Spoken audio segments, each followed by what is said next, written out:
Hello.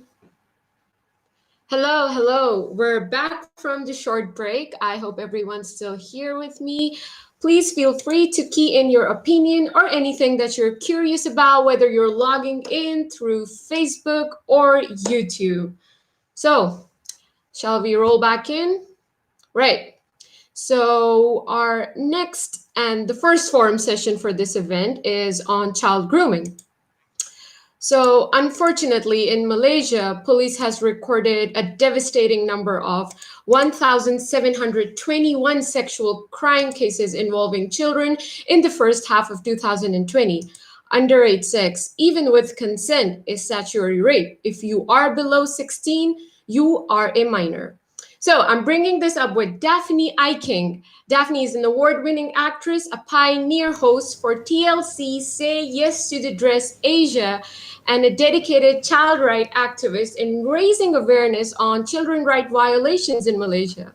Her determination really is what brought her to being appointed to form the Women's Advisory and Consultative Council by the Women, Family, and Community Development Ministry that strongly campaigns for members of the parliament from both sides to agree on passing the Sexual Offences Against Children Act 2017.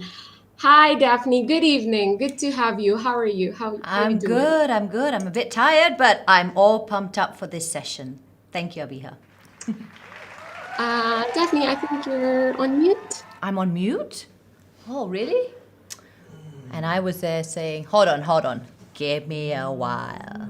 Could you unmute yourself? No, we're good.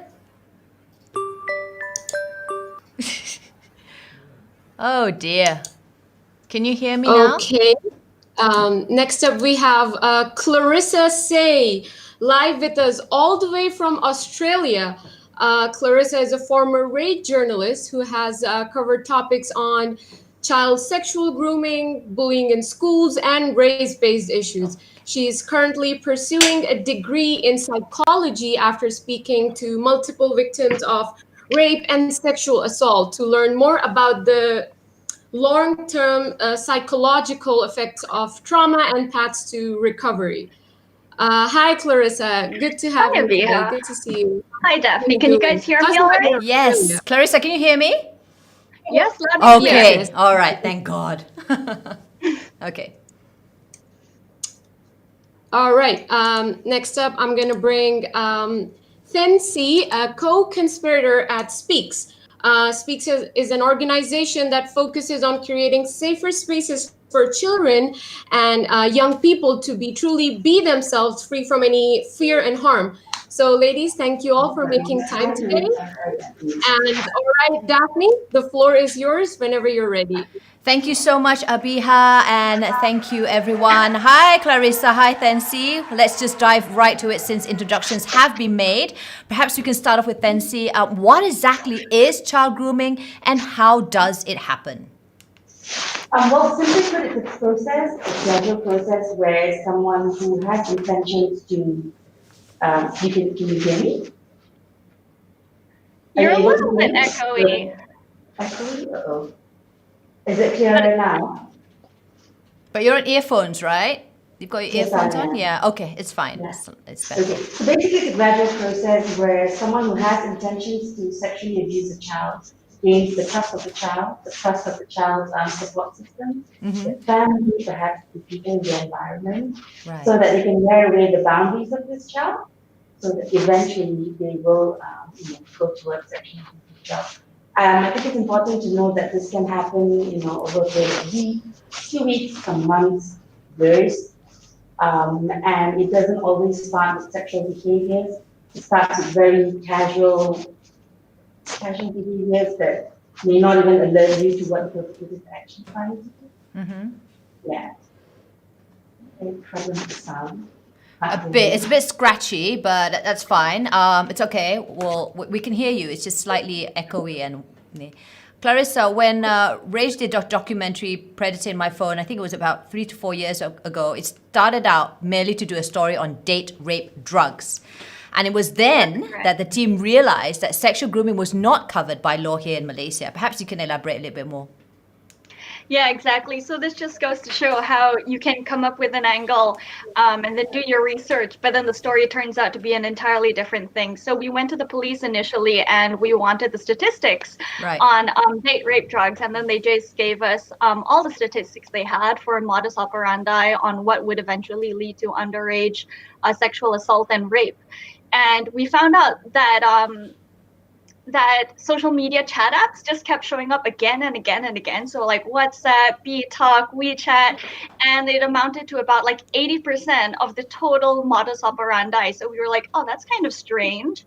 And then so we set up an account, pretended to be a 15-year-old, and what would you know, before like 30 minutes was up, almost 30 men in total had messaged us because we were using the see people nearby function. We set up a sting, we went up and met with these people. Well, I met up with those people. I was 19 and I pretended to be 15, but I guess people see what they want to see because they bought it. And when we eventually took all this evidence that we had, brought it to the police, they were like, well, was there an offense taken place? Had they touched you? We were like, well, no. Had they raped you? No. And you're not really 15, right? No. And so that, as it turned out, was not covered under protective legislation, which is what led to us really late in the game, because you started in 1995 and Thency was working on women's rights in 2005, and we only just found out, oh wow, we don't have child grooming laws. And you think you just assume, I assumed it was there until I was on board, and Ian and the rest of the team said, come on, let's campaign for this. And you know what was painful? When we were trying to lobby for MPs to ensure that they signed the bill, which they did, thank God, it became a political thing where we had to campaign and lobby. In my head, like, surely you don't need to lobby this.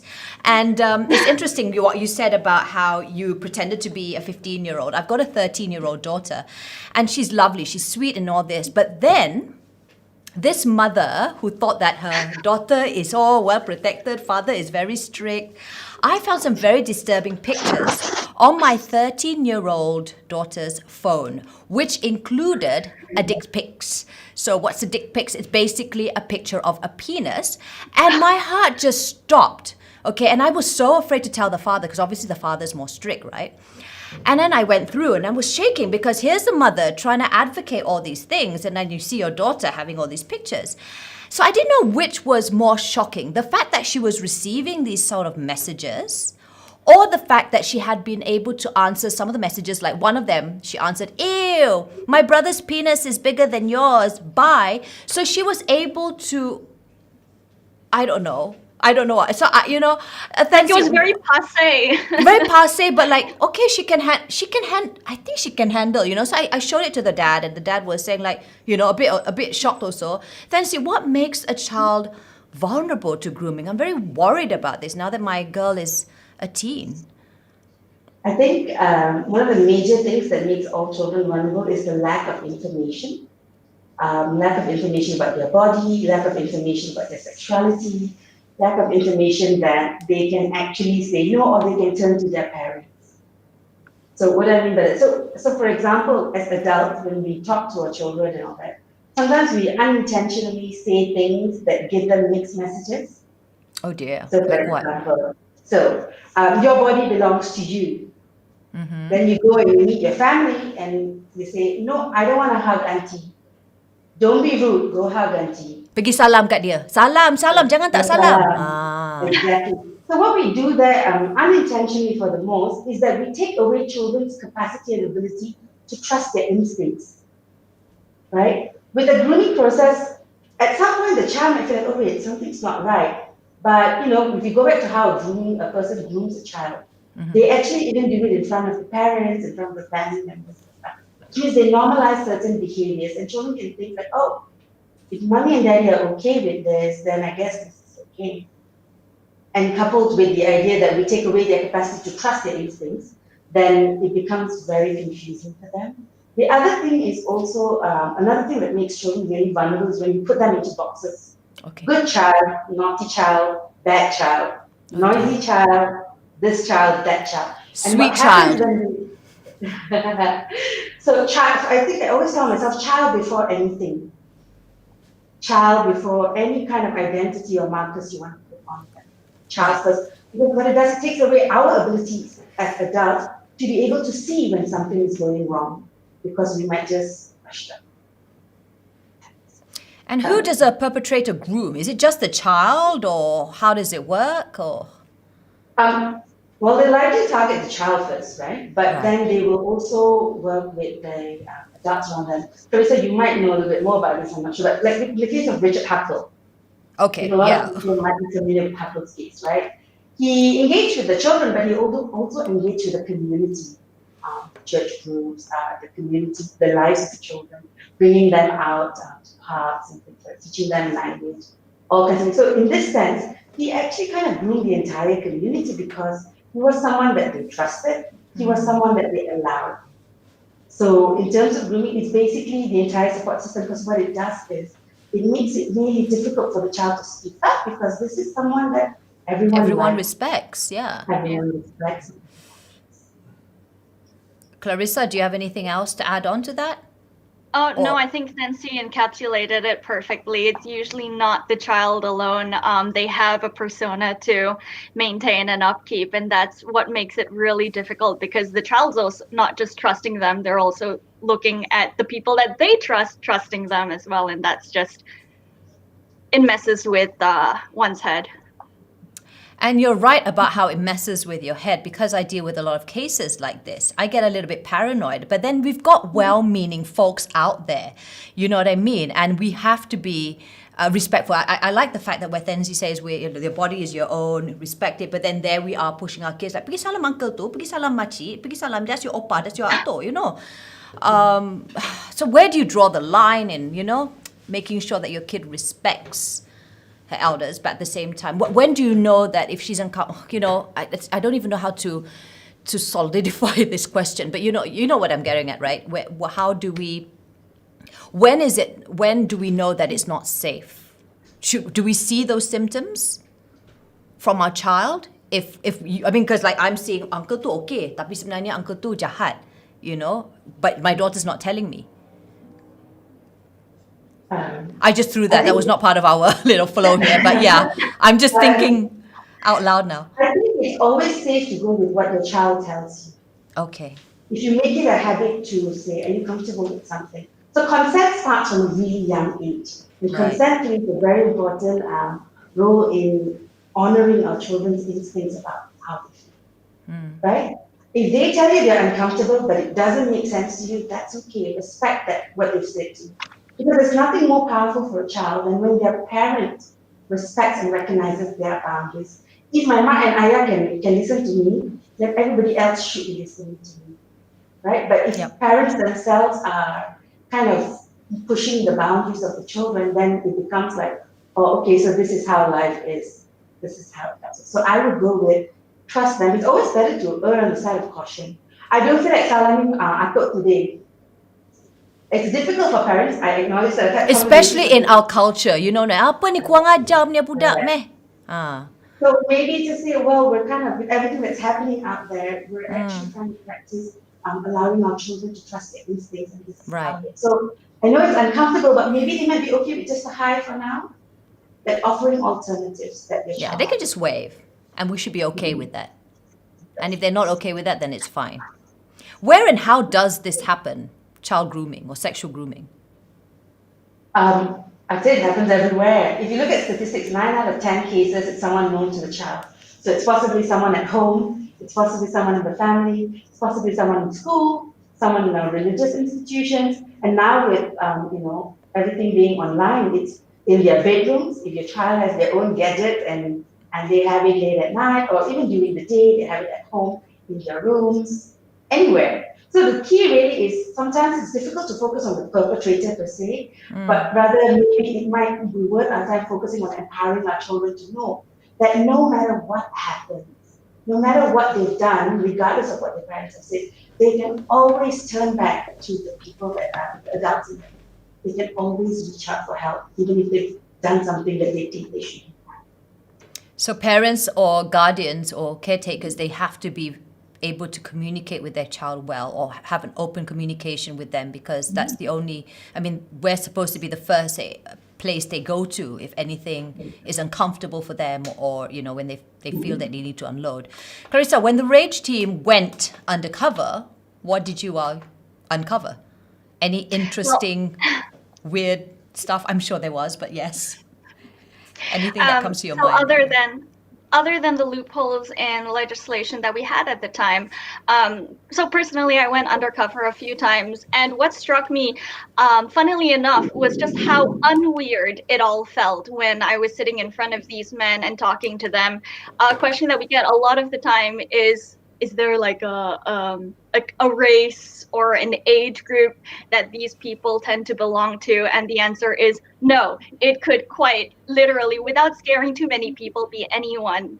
And they didn't seem creepy at all, despite the fact that even though I consciously knew these men are meeting someone they believe to be underage and grooming them for sexual purposes. And so when we talk about it in retrospect, it seems easy to spot, right? This is a groomer, this is a bad man, this is a monster. But then in reality, it's a lot less. It's Scary a lot because it's less clear. normal. It's extremely normal.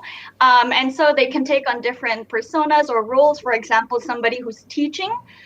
So he'll, like Thency said, just be offering advice and information. Take it if you want. Your body is your own. But then, behaviorally acting differently. Or they could be also a friend, someone who's offering just their company, just their social advice, just not jadi abang lah, like you can be my adik, I'll take care of you, don't worry. So it's really not that obvious at the beginning, and that's what's scary. You know, I remember in boarding school, we always had this abang angkat, kakak angkat, and it was always a more, like mentor sort of thing.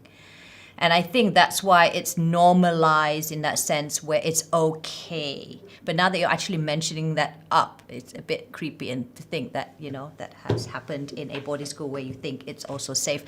Out of curiosity, Clarissa, mostly they were men, or were there women also who would groom?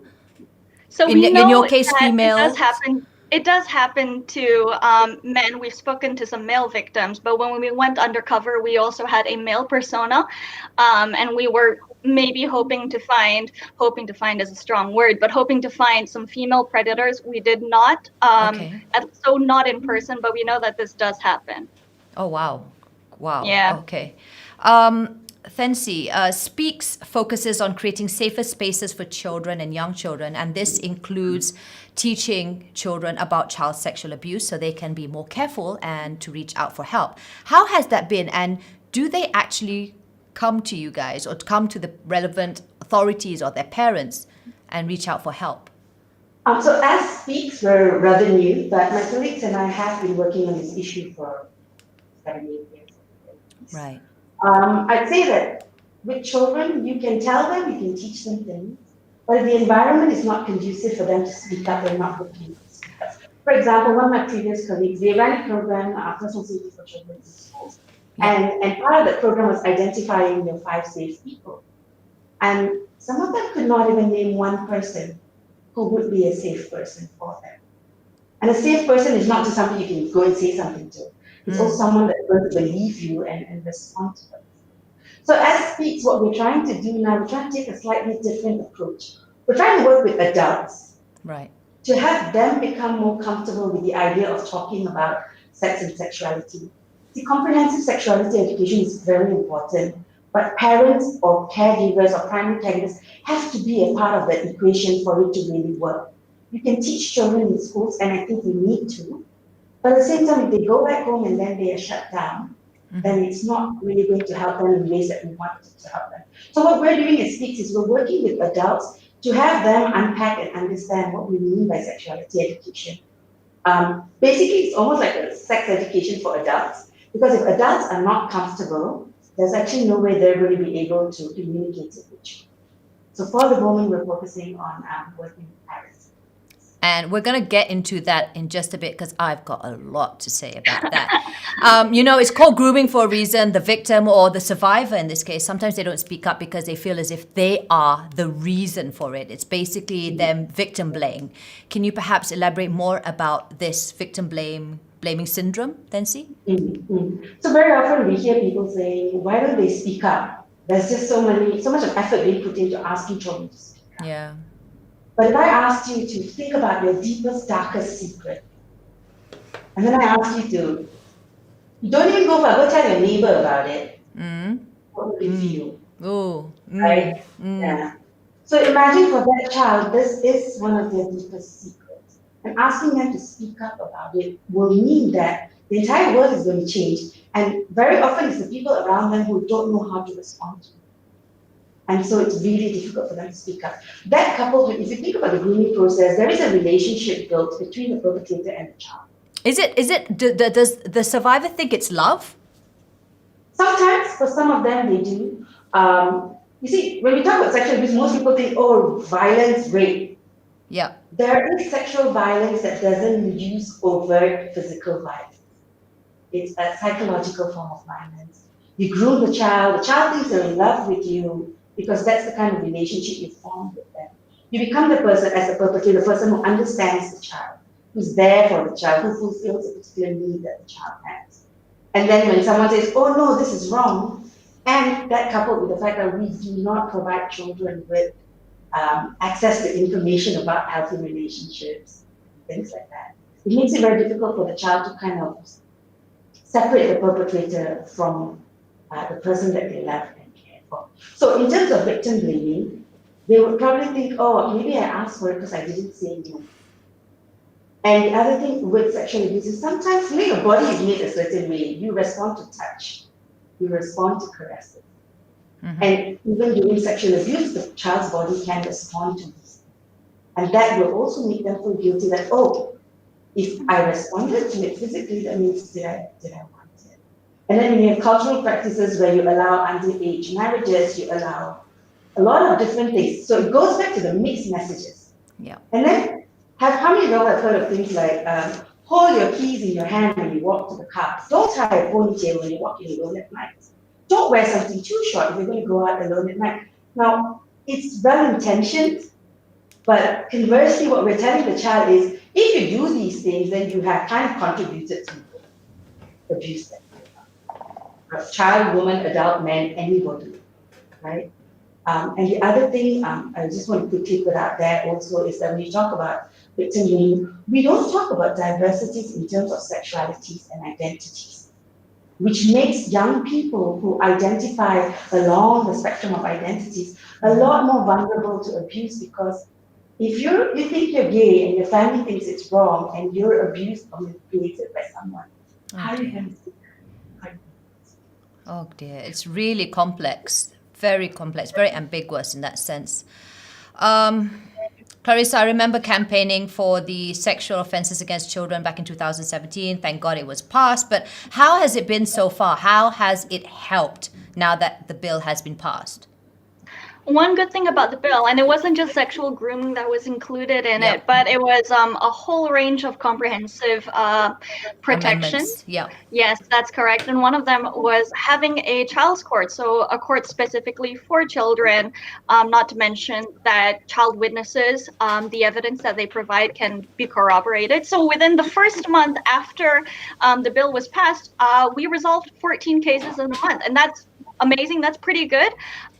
But unfortunately, and this is something that I'm sure yourself and Thency and all of us, we can't say that we didn't see it coming, because everyone was saying, please have a Romeo and Juliet cause. We don't want to accidentally criminalize child romantic relationships. But that is what has happened. 16 and 17-year-old.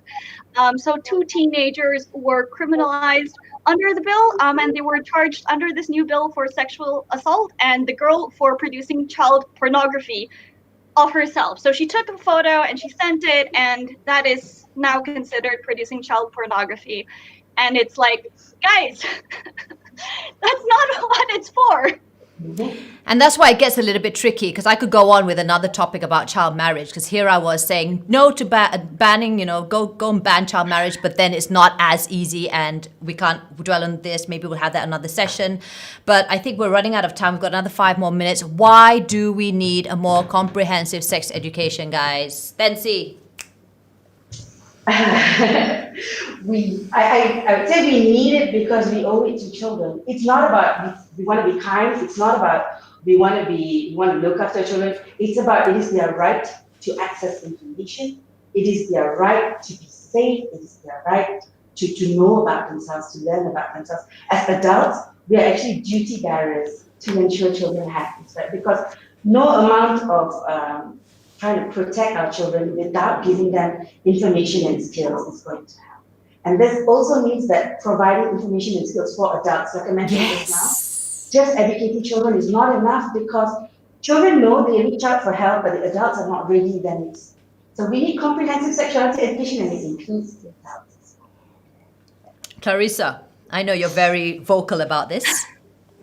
Yes, I just want to snap for Thency for a second.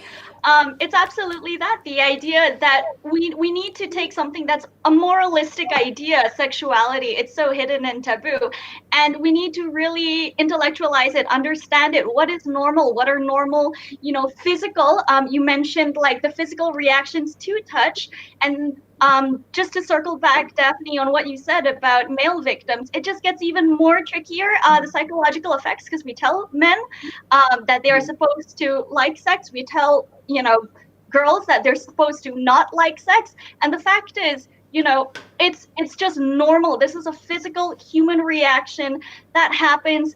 The behavior of an adult grooming a child and performing a sexual act on them is abnormal. But then we get these two mixed up and we talk about one without talking about the other. Nobody talks at all. We don't know who to go to. We don't know what kind of contraceptives to use. I have a friend who used a morning after pill every single day, which Oh my reduced goodness. and she became pregnant. Things like this happen all the time. It's awful. And I was just visiting Rumah Bonda 2-3 weeks back, and people always stereotype that these women or girls, young girls who get pregnant at an early stage are normally from, broken families and stuff. But no, I had 2 of them who were straight A students, and it was the first time they did the pap method, which is perut, pancut atas perut. And you think that, wow, they're straight A's, they're smart, and they thought the withdrawal method will be safe, and pertama kali takkan pregnant kot. So it's very important, and you're right, Thency. I mean, as someone who advocates all this, but when it came to my turn to talk to my kids, I felt a bit squirmish too. So it's not that easy, although I've had that training. And one thing I find it's still unbelievable is the fact that people still find it hard to say those words. Penis, vagina, your breast. They go, astaghfirullahalazim, astaghfirullahalazim, Allah, ya Allah. But karipaf, kuku, they'll say words to soften, to sugarcoat it. I don't know why. But yeah, we have another 2 more minutes. Clarissa, very quickly, you're currently taking a degree in psychology. If you do know of someone who is, I know you haven't completed it, but I'm sure you've got the know-how, or Thency can help out too. If you do know someone who has been, abused or assaulted or harassed, how can we help them besides, sending them to the right authorities and stuff? But us personally, what are the words we should use? What are the, I think, so first of all, do they know that they've been groomed? Do they know that they've been sexually assaulted? Like we've talked about in the past, it's really not that obvious. A lot of people can be in denial. They can believe that they are in love. They can believe that this is love. And so if we were to go, no, this is what happened to you, it can only promote a defensive reaction. And then they become even more stronger in their beliefs about this predator that they have in their lives. And then that just makes them think, number one, we're not listening to them, and how they feel makes them less likely to trust us, or makes them feel like they can't be trusted themselves for how they feel, instead of asking. So it's number 2, traumatic experiences don't always need to be talked about. It's usually from a perception standpoint. So there's no singularly traumatic event. It's usually how it's perceived. So interestingly enough, talking about it might not always help. This was something that was surprising to me. Talk therapy is good, but it's just, what does the person need? What do they want? When you have someone that you do believe has been groomed or sexually assaulted, I think it's very important to listen, to ask questions, open-ended questions, follow where they are, and then work from there instead of trying to lead them to where you are in terms of your knowledge, your standpoint, your moral beliefs, and all that. Thank you, Clarissa. Thency, perhaps you can just conclude our session by any final words of advice or tips for our audience. I would say that please tell people that there is no mistake that's so big that they cannot reach out for help. And sexual assault is never, ever the survivor or the victim's fault. Thank you so much, ladies. Clarissa, all the best. How many more years? Are you like almost done? One more. One more year. All the best, and I look Thank forward you. to seeing you back here. Thency, it's lovely to meet you virtually. I think we have met actually. We probably have. And then I guess that concludes our session on child grooming. I'll hand the screen back over to Abiha. Over to you. Hi, hello. Apologies for the technical issues earlier. No worries. Gotta get used to everything online these days. All right. Thank you so very much, Daphne, Clarissa, Thency. That was very insightful. Time to talk. Wishes to work with you guys again, definitely. Thank you so much for this Thank you opportunity, for having and what a us. great initiative.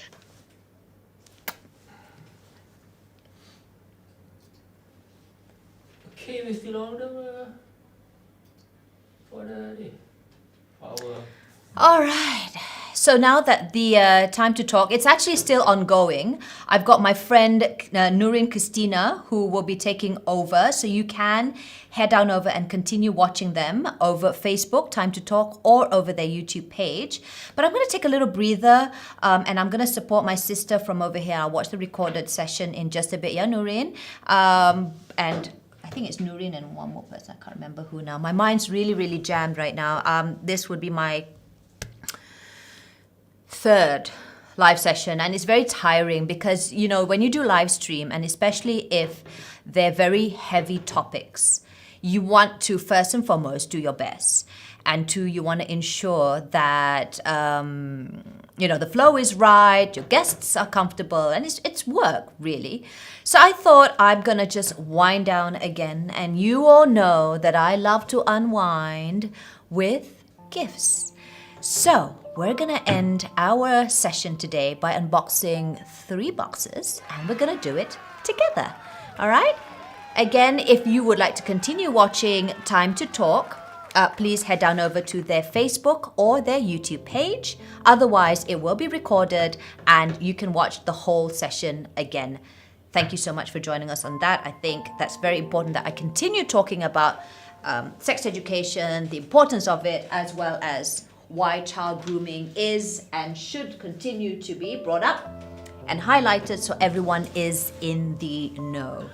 But again, like I said, I think I'm a bit done with heavy topics for today. Earlier on, I was talking about technology and digital transformation, and while it's important for business owners to go with the flow during these trying times, let's get down to something more fun, shall we? Because Christmas is just around the corner. So let's open some boxes, guys. Earlier on, Hungry Tapir sent me some food, vegan food, and Kind Cones was kind enough to send me some vegan cones. So they're in the freezer right now. But what was sent also was this velvet vanity set. Oh my God, it's so good to finally meet you. You're just one step away to an effortless everyday makeup. So this was sent to me from our bubble to yours. We wish you a Merry Christmas and Happy Holidays from home. Enjoy the products and this care package. So this is by Velvet Vanity Cosmetics, and it comes in this little see-through wrist sling pouch. And inside, let's see what's inside. It has your self-care essentials. So again, this is the wristlet that you can use to put in all your makeup essentials, or in this case, your Velvet Vanity essentials. They're travel-friendly and compact for your convenience. So what we have here is, this would be the Go with the Flow sheer glow cheek color. So I'm guessing that you just put a bit onto your cheek and then you instantly flush up.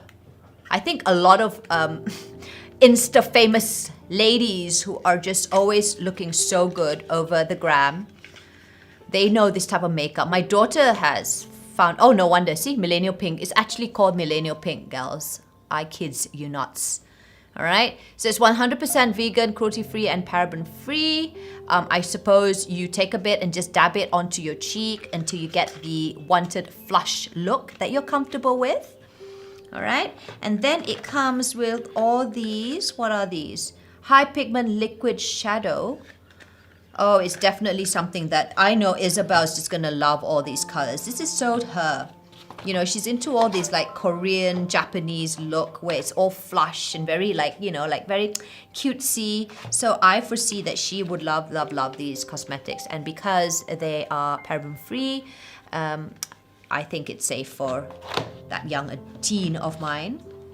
It comes in 4 different colors. All of these are high pigments again. So I think just a little goes a long way. These are eyeshadows with a powdery finish. And then you have, what is this? Liquid matte lipstick. Oh, how's lip? Oh, this is probably something for me. I don't really like wearing lipstick, but if I have to, then it will have to be something that is matte and something that lasts because I'm someone who loves to eat or like choose on my own lips. So this is a beautiful color, something that I like too. And I'm not gonna open it because sometimes I like to give it away to my daughter's friends because they love the makeup, and I feel like if I've got so many, sayang juga ba, jadi macam saya mau jaga lah. So this is Velvet Vanity. I might just take this for myself. And then we've got the Glossy Glow. These are, I'm guessing, let me see what it says, Malaysia's #1 nourishing glossy lip oil that treats and boosts the lips. And I think it's great because I've got very dry lips.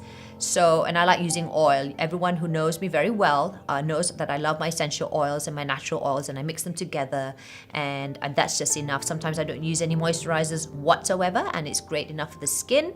So this is great for the lips, and this one has like a natural color for, you know, if you just want a hint of color on your face and you want to have that little, you know, flush look without going overboard with the red, then this is perfect for it. Well, thank you so much to Velvet Vanity for this wonderful, generous Christmas gift that I will now share with my daughters. I know some people say, you let your daughters wear makeup? My daughter has been experimenting with my makeup.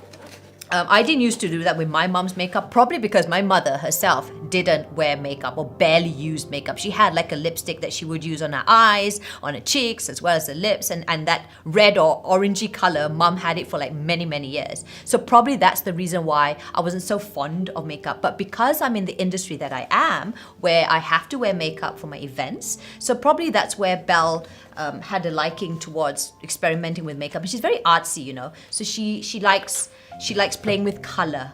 So I caught her playing with my makeup the other day, and I said, you know what?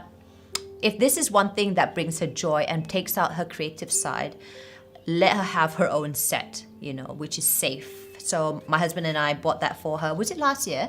For her birthday present last year? And I also took her for a makeup class that we went just to bond as mother and daughter. It was something that I wanted to do with her because I've been focusing so much on the younger kids, her younger siblings, that I've sort of felt I've neglected her and I needed some time away with her. I think that's very healthy for mums with, at that time she was a preteen, now she's a teenager, to have that moment with your older kids, because sometimes you think that they don't need you, but they still do need you. And I felt that was very important. And we went for a makeup class together, and she was so happy, and that brought us a little bit closer, because obviously she and I not drifted apart per se. It's just that because, you know, she's got her own interests, I've been more focused on the younger kids and work. So I guess that was really good for the both of us to just bond, and it was bonding with something that she truly loves. All right, so here's another little gift, and it is from Adouranatural Pelepat Rambut, and it's especially for Elin actually. So it's hair oil, gentle blend for baby and kids with combination of almond oil and jojoba oil. It's suitable for newborn babies and kids, so you just have to spray some on the scalp or the palm, wipe the oil over the entire scalp, make a light massage of the head, and use it daily after showering. So I'm guessing that this is great for babies. I know that some newborns, they actually have cradle, I can't remember what it's called, but there's like that cradle snatcher. Like macam it looks like dandruff, but it's not. But some newborn babies have that, and you can just use virgin coconut oil and just to rub it a bit. But this one has almond oils and jojoba. So thank you so much to Adouranatural. I'll try it on Ilan. Actually, all my kids, especially with Iman, because she's been complaining of a bit of an itch, and I thought she had kutu, but she doesn't because I checked. And I think she just doesn't wash her scalp properly, I'm guessing. So I'm going to give her a good, nice wash and then put this on her so that it'll just reduce any itch that she might have. Okay, so thank you once again to Adora. I'll try this out with all the kids. Now, this is by Poplook. I've always been a huge fan of local fashion. There's two of them. They're not designers per se, but they have very affordable, ready-to-wear clothes. There are two. One is Doublewood, and Poplook is the other favorite. So this is Poplook's latest collection, and they've been collaborating with a lot of other designers or artists, and I love how they have innovate over the past few years. So, macam mana mau buka ni? Sekejap, geng. Alright, so this is called Unfolding. And you'd be surprised that they started out, and they've got a very niche market, because they started out with just your normal, average lifestyle baju. But then they realized that their modest wear was a huge hit, especially among the hijabsters. So they focused on that, and they've been doing very well. So from just baju, they started creating scarves, and the scarves are not just for headwear, but also to just use as a shawl and to complement your bag or your kurung. So this is called Unfolding by Poplook. We hope that this parcel finds you well. Would like to thank you for choosing Unfolding Seasons collection this year, and we bring you a very special capsule of designs. The collection's standout pieces are definitely the pleated creations, along with spattering of prints inspired by autumnal colors to complement and flowy classics you reach for over and over. You know, one thing I love about Poplook is that they have such comfortable shirts. I remember using it when I was hiding my last pregnancy with Elon. All I wore was my Poplook shirts, because they were very nice and cooling, and they had nice prints, so it was hiding the pregnancy quite well. And I still use them, even though I'm obviously not pregnant anymore, because they're just so comfortable and the colors are just so beautiful. And I reuse my baju over and over and over again, unless it's too big or too small for me. But in this case, most of their baju is quite free-flowing. So I love this. Oh, how smooth is this? So this is a pants, light pants. And I like it because I've got a few of this actually, but this is a different print. I use it like very lounge wear. Some people say, are you like wearing pajamas? And I'm like, I know, it's so comfortable. It looks like it, right? So I've made pajama-looking lounge wear look like it's chic. Okay, so that's gonna be, or that is now my look. So I've got these really nice wide-legged trousers that comes with a top, and very cooling material also. And I love that it has buttons in front, because you all know that I am a breastfeeding and breast pumping mother. So this is great access for me, or rather for Elon, to grab my boobies when he is thirsty and hungry. And then they have the plates. Oh, okay, so it's a nice, oh, there you go. It's like a juba of some sort. And I guess it has a very stretchy feel to it. It has lots of pleats. And I think it will hug the body nicely, but still give you the breezy feel, because the kind is quite nipis, but it covers. So it's not as if you can see what's underneath. But it's nipis, so it has a cooling effect, because kita kan di Malaysia ba, panas juga ba di sini. Walaupun December, Christmas dia masih panas ba. So yes, this is what we have, or what I've been given for Christmas. So thank you so much, Poplook. I think that's very kind of you, and you're so very generous with all your gifts. And I'm so proud to be part of your, your mailing list.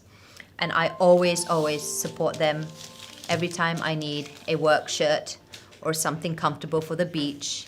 I would always recommend them, especially to family and friends. Well, there you have it, ladies and gentlemen. That was my little unboxing session that I had impromptu, just to unwind from the heavy topic of child grooming earlier on with Clarissa, who was an ex-reporter with R.A.G.E. Now, she is currently in Australia taking a degree in psychology, because what happened was, I think when she was a roving reporter with The Star or with the R.A.G.E., I think it affected her so much when she was dealing with so many survivors of rape and sexual assault, that it got her thinking, what can be done to help and heal these survivors out there? So she wanted to understand that better. And that's the reason why she is now taking a degree. She's got just another one more year.